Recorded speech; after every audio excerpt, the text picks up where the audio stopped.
નમસ્કાર વિદ્યાર્થી મિત્રો, આજે આપણે ગુજરાતના ભવ્ય મંદિરો વિશે વાત કરવાની છે। ગુજરાતના મંદિરોના પ્રદેશ તરીકે ઓળખવામાં આવે છે।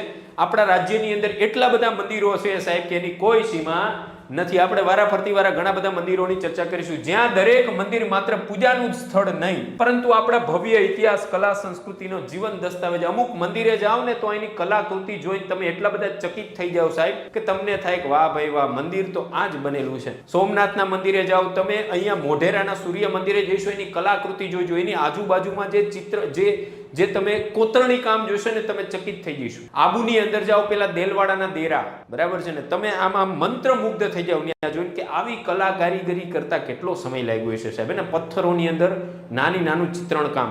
તો મંદિરો ખાલી પૂજાના સ્થળ તો છે, સાથે સાથે આપણો સાંસ્કૃતિક ઇતિહાસ પણ મંદિરો સાથે જોડાયેલો છે કે ભયંકર સાહેબ। એમાં ગુજરાતના ઘણા બધા અગ્રણી મંદિરો તેમજ અગત્યની શૈલી, સાંસ્કૃતિક વારસા વિશે આપણે માહિતી લેવા જવાના છીએ। મજા આવવાની છે તમને। ભારતની ધાર્મિક અને સ્થાપત્ય પરંપરા મુજબ ગુજરાત સદીઓથી ધાર્મિક પ્રવૃત્તિનું ગઢ રહ્યું છે। આપણા રાજ્યની અંદર તમામ ધર્મના મંદિરો છે। જૈનના પણ સારામાં સારા મંદિરો છે, પાલિતાણા તમે જુઓ છો।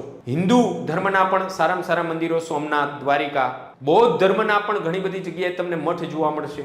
મુસ્લિમ ધર્મની પણ દરગાહો ઘણી બધી જગ્યાએ તમને જોવા મળશે। તો સર્વ ધર્મ સંભાવ સાહેબ ભારત, અને એ ભારતની અંદર, ગુજરાતની અંદર તમામ ધર્મના તમને મંદિરો, મસ્જિદો બધું જોવા મળશે। અહીં જો શૈવ ધર્મના મંદિરો, વૈષ્ણવ ધર્મના મંદિરો, શાક્ય, જૈન, બૌદ્ધ બધા ધર્મના આપણે મંદિરો જોવા મળવાના છે। અલગ અલગ શૈલીના મંદિરો જોવા મળશે। મંદિરની બાંધકામની શૈલી અલગ અલગ હોઈ શકે સાહેબ, હે ને?